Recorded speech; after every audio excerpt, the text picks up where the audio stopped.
कल उत्तर प्रदेश के सीएम योगी आदित्यनाथ जी ने यूपी SSC और यूपीपीएससी के कुछ भर्तियों में सिलेक्ट हुए कैंडिडेटों को नियुक्ति पत्र वितरण किया और साथ में कुछ भर्तियों के बारे में बताया है कि जब से उनकी सरकार आई है किस प्रकार से कैसी भर्तियां हो रही हैं और कितनी भर्तियां अब तक हुई। आगे आप लोग ये उनका खुद ही भाषण सुनो कि वो क्या कह रहे हैं रोजगार और भर्तियों को लेकर के। आपने देखा होगा पिछले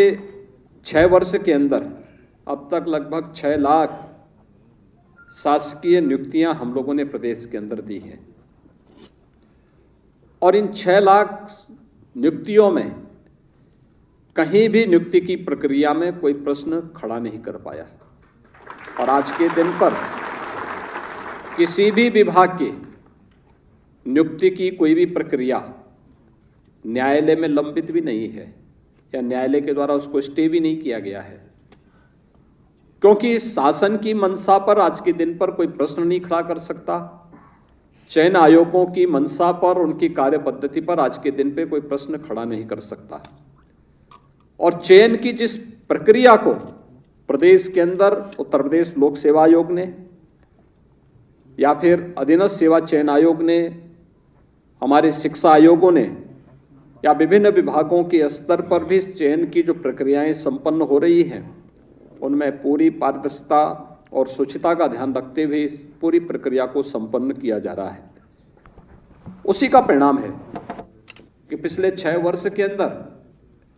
प्रदेश के युवाओं को जब प्रदेश में ही उसकी प्रतिभा का सम्मान होने लगा है तो आज उसका परिणाम है कि प्रदेश भी द्रुत गति से आगे बढ़ता हुआ दिखाई दे रहा है। तो सीएम योगी आदित्यनाथ जी तो अपने हर भाषण में यही कहते हैं कि हमने रिकॉर्ड तोड़ रोजगार दे रहे हैं, भर्तियां कर रहे हैं, किसी भर्ती में कोई उंगली नहीं उठा सकता।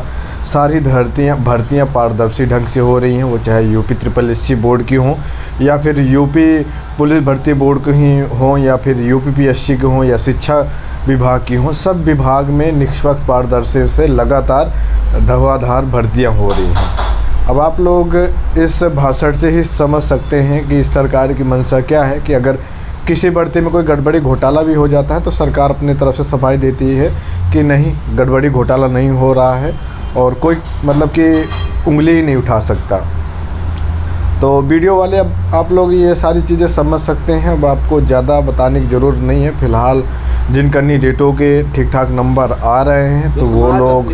आगे की तैयारी करो, बाकी जिनके कम नंबर आ रहे हैं तो वो लोग अपना दूसरी भर्ती की तैयारी में करो, क्योंकि ये चीज़ क्लियर हो रखा है कि अब इसमें कुछ नहीं होने वाला। सरकार अपनी तरफ से मनसा क्लियर जाहिर कर दिया है। अभी 2-3 पिछले नियुक्ति पत्र वितरण समारोह हुए उसमें भी सरकार ने यही क्लियर बोला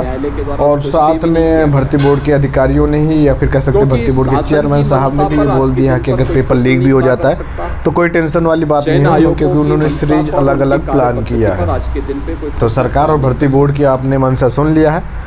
अब आप लोग इस पर जो भी राय हो आप लोग कमेंट बॉक्स में जरूर बताओ। बाकी वीडियो को शेयर जरूर करो ताकि ज़्यादा से ज़्यादा लोगों तक पहुँचे और बाकी अपडेट आप लोग चैनल को यार जरूर सब्सक्राइब कर लो, साथ में नोटिफिकेशन बिल पे क्लिक कर लो ताकि जो भी अपडेट हो वीडियो आप लोगों तक टाइम पहुँचती रहे। धन्यवाद, टेक केयर, बाय बाय।